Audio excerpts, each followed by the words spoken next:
Dear chess friends, you will know if you have played card games a lot like me that they can be extremely frustrating where it feels like the whole world is against you and you just want to do anything but play this stupid luck-based game.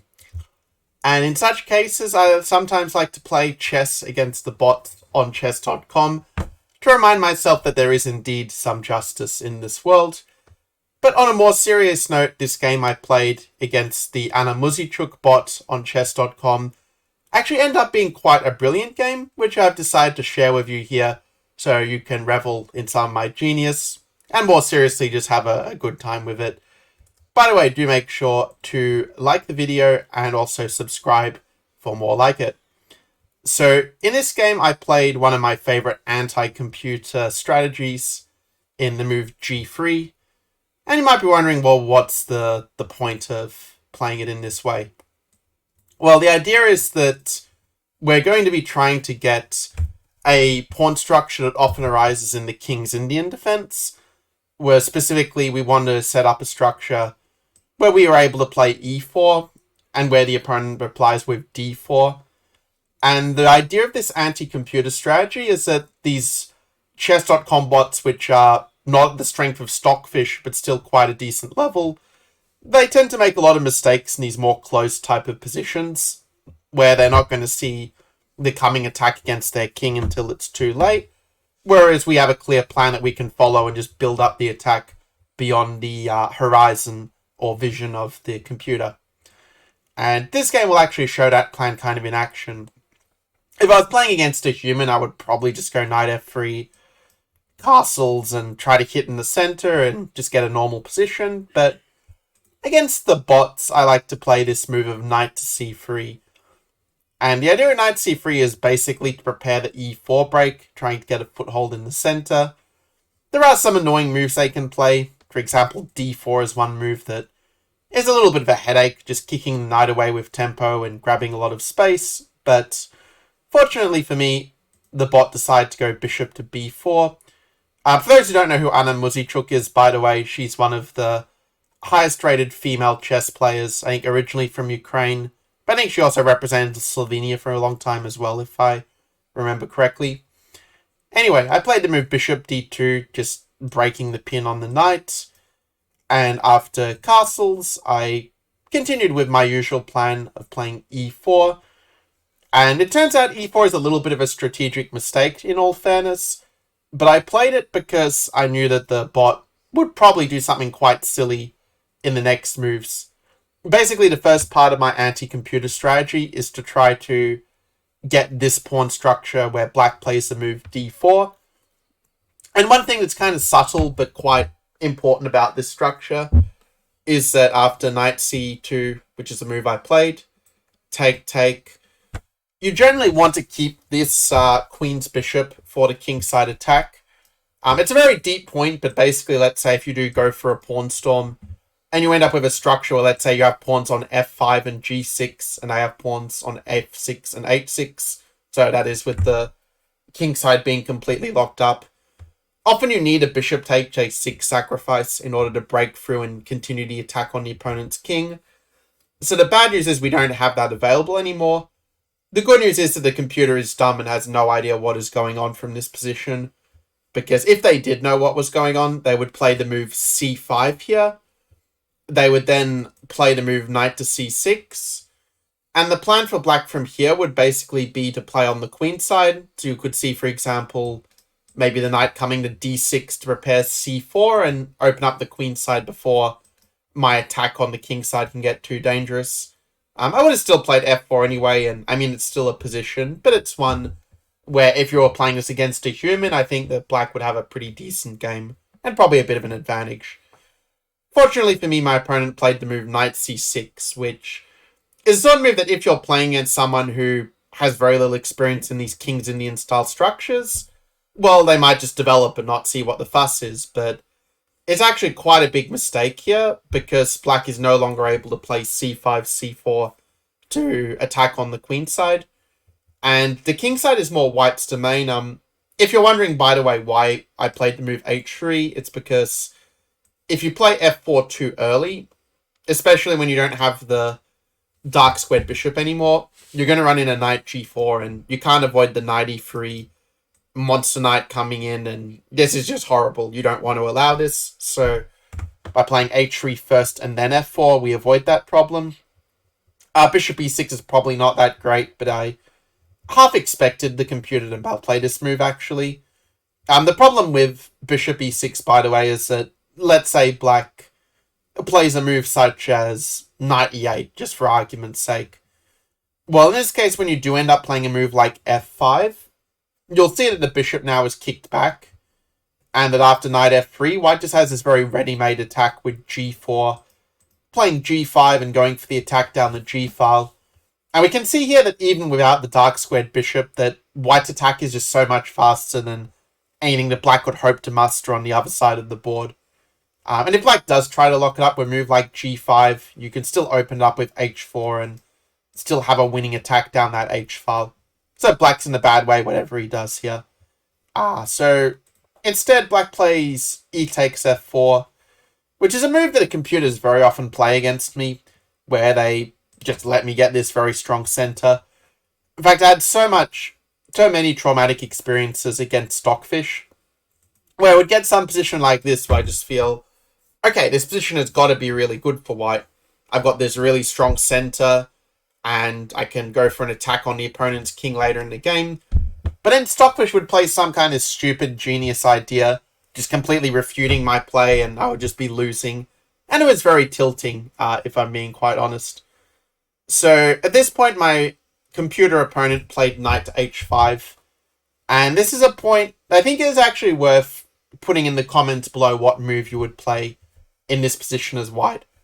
Because actually, I was talking with one of my past students who actually quite recently got his FIDE master title, so congrats to him. But actually, he was talking to me about something interesting he learned quite recently with chess that I think is worth sharing with you guys as well. And that is that in some positions, there's going to be a choice between two major options. The first option is kind of safe. It's quite a reasonable move, but it doesn't really put a lot of pressure on the opponent. Whereas the other option is going to make your opponent's life a lot more difficult and give you a much more positive trend of the game, where opponents are going to make a lot more mistakes, and you're going to be able to just win, where otherwise you'd made the second best move, maybe you only draw the game instead.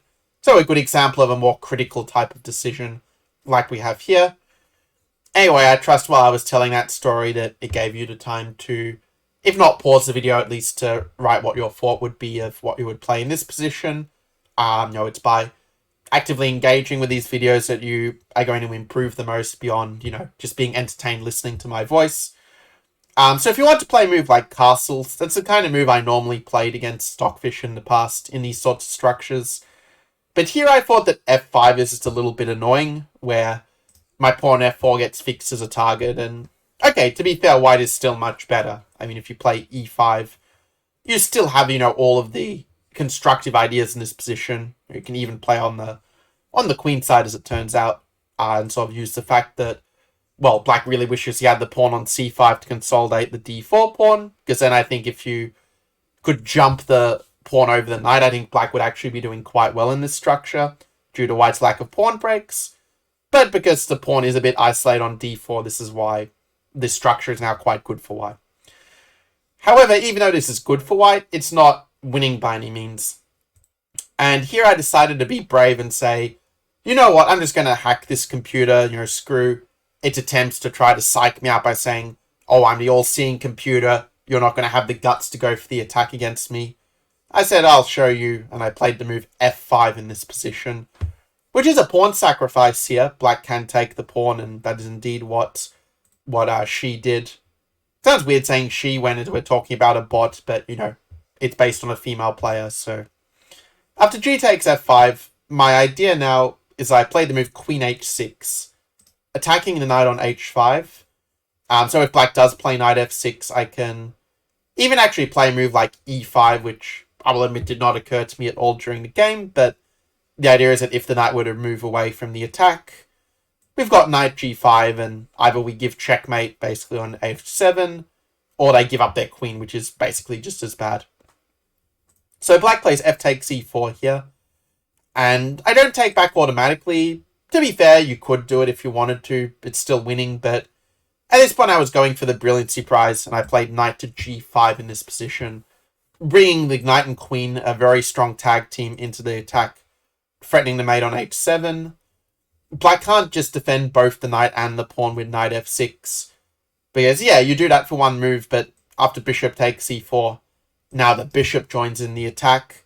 They can't take the bishop, because then queen takes h7 is mate, and black is basically getting mated by forces the dumb chess.com stockfish finally realized. But after bishop f5, I decide just to take the knight with queen takes h5. The computer laughs at me and says, oh, you could have just played bishop takes e4 first and still won the piece anyway. To which I say, well, I was playing against the bot and I still played a lot better than you with my human moves. And besides, after queen h5, we do end up getting a really fun move a little bit later, where after bishop to g6, so I am up a piece now, but because the computer, I was very scared, thinking, okay, this dumb bot is going to find a way to swindle me from this position. But actually, I am really proud of the move that I played here. It's probably not quite as clinical as just being boring and just taking the pawn. But if I had just taken the pawn, I probably wouldn't be showing this to you as a video. And also, I think it's a quite valuable lesson, actually. One I also teach my private students, by the way. That sometimes we should look beyond just the obvious, okay, let's just take back automatically, or, let's make the exchange. But I think, well, are there any other moves we could play in this position? And it turns out that I realized the move bishop e4 is actually really strong here, as well as c takes d3. I know the computer is saying it's dubious, but the computer is dumb. This is based on some automatic analysis at, depth 15, which is like 7 moves ahead. Nothing compared to depth 20 that Stockfish 15 is showing now on chess.com. So yeah, I'm giving them a taste of their own medicine, these dumb bots. But seriously though, after bishop e4, the idea is that if they take my knight, I just take their bishop and basically give checkmate with queen takes h7. And if they play bishop takes e4, on the one hand, my knight is now away from h7, but I am threatening to play knight f6, or for that matter, rook g1, queen to g7 for checkmate. So here as well, black's king is getting murdered. Which explains why the bot decided to play queen to d6, to which I just played bishop takes g6. Maybe a little impulsive, but as soon as I saw a chance just to get into a piece-up endgame where the computer can't trick me or swindle me with some tactic like it does every other time, well, I decided just to go for it. The rest of the game is maybe not as wild as bishop to e4, but it's still worth seeing how to win with the extra piece, because there's been so many times I've got the winning position against the bot, and then made some dumb move and just suddenly lost it. So I started off by just developing my pieces. I played the move a3, which is probably not really that useful, but just stopping any knight b4, or, if they do swing the rook over, I want to go b4 and just keep my pawn safe. That was my logic behind the move anyway. So rook d5, h4, rook b5 was played. And yeah, here I realized that my original intention of b4 is actually probably not quite as good, because a5, and they can sort of try to create some counterplay on the queen side, and okay, it's apparently not that bad, but I do think it's a valuable skill in chess to know when to kind of admit your mistake, and for this reason I decided to play king to c1. Sort of figuring, okay, they can play rook b5, but then I can also play, king d1, for example, or king d2. I can always repeat moves in the worst case, or, play it this way with, rook b5, and, okay, to be fair, I probably have to go back anyway, but still, I mean, if they move king c1, doesn't really spoil anything, if we just, repeat moves in a sense. Probably king d2 is a better example in reality, but, here you could definitely play, rook b1, for example, and keep the pawn safe that way. And this technique of repeating the position once is actually well known from the Soviet school of chess, where, okay, it doesn't apply maybe as much against the computers, but against a human opponent, definitely, repeating once and then continuing the game kind of dashes the opponent's vain hopes of maybe somehow getting a draw from a worse position. So it's toying with it a little bit psychologically. As it happened, the bot decided to go rook e3 instead, to which I should probably just take the pawn, but honestly, I didn't even realize that this move was legal. And instead I played knight f4, which is not as good. After rook f5, I realized I had slightly screwed it up. But fortunately, because I was up 2 pawns, up a piece for 2 pawns to begin with, means even making a little bit of a dumb mistake, I am still technically winning. And the good news, I didn't really screw up anything from here. It was all reasonably straightforward. b6, I played b4. So if they do play c5, we can take and sort of leave them with a backward pawn on the c file is what I was going for. Black goes knight g4, which is a bit of a shot in the dark. Played knight hf3, which is maybe a little bit slack, but whatever, it's the move I played. One thing I didn't realize in the game is after takes, they do have the option to try and go after my queenside pawns with knight c2. But fortunately, if I play knight f3 and just go after this pawn, I am probably still winning, even if it is going to be a little bit of a grind. But that's the way endgames work. You don't mind taking some time to win it as long as you are sure you're going to win it in the end, in a sense. So after knight e3, I decided just to trade the rooks. And I defended my h4 pawn by playing knight f3. The game ended king g7, knight f4. Gonna fast forward here because I think the moves are reasonably self-explanatory for most of them. I decided to take, and the idea of taking is I'm just isolating their pawns in the targets so I can attack them with my knights later. So a4, knight e2. I'm provoking the move c5 so that when they do play c5, which he did a move later, I've got the move knight e5 and I can just, go after the pawns this way. I can also play knight c4 and offer a trade of knights because when you're up a piece, every piece trade is generally going to make your extra piece more valuable. Because right now it's like there's one goalie and there's two guys on the football field, or girls on the football field, but, two players on the football field against the one goalie trying to stop the goal. If you take away the goalie, yeah, we're just going to score goals ad infinitum. So after knight f1, king c1, knight e3, I played the move knight c4, which is just a practical move. Just want to get that knight off the board. Or if they decide not to trade, I can also pick off this pawn here, which is always nice. Because in an endgame, once you get a passed pawn, it becomes that much easier to win. So we had takes, and speaking of passed pawns, black now is trying to make one of his own on the king's side. And you do have to be slightly careful here, because the knight is not that great at dealing with passed pawns compared to, let's say, a bishop or a rook, or a king for that matter. But with knight f4, I realized that I am able to just start picking off his pawns. So g5, take. Knight e6, nice little three-way fork. I guess four-way if you include d4, but it is defended. King g6, take, g4, and yeah, now I just make sure to position my knight so that this pawn is never going to queen. King f5, king d2, king e4. His king needs to also stay in the range of my passed pawn, and at this point, I nearly had a panic attack, actually, and thought that I'd blown the win. But after sitting there for about 5 minutes confirming that I wasn't just being dumb, I realized that actually the move king e2 is the winning move here. What I was probably nervous about was that maybe they could do something like d3 in this position, trying to sack the pawn and go g2. But it turns out that actually you can play king f2, something I didn't realize in the game, but after king takes d3, you're able to go c5, and then your passed pawn is just fast enough. It's a good example of a case where, you're able to basically have a poisoned knight to not allow them to, be able to catch your pawn. Because if you're able to take both your pawns, then the game would just be a draw, but the fact you can go c5 and have the knight defend the pawn from afar is what allows you to be winning here as white.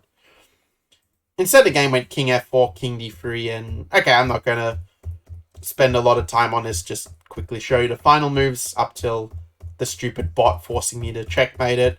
So I decided to toy with it a little bit, make a bunch of queens just for fun, and yeah, finally give checkmate. So that is how I had a nice little brilliancy against a chess bot. I hope that you enjoyed the game. I think certainly I was very proud of this move of bishop to e4, because even though bishop e4 is, let's say, not the only winning move, it's just such a fun move to play, to leave your knight on pre and just go for the attack. And also I think this moment of playing f5 here was also very instructive in terms of how to build up the attack when you have a more open position. So anyway, I hope you found that this video, fun to watch, and also that it helped you to play some better chess in your next games. And yeah, if you haven't already, do make sure to like the video, because ultimately I do this because I enjoy helping people, and the more that the video is engaged with, the more people are going to see it, and the more I'll be incentivized to do more like this one. So on that note, I will see you guys in the next video.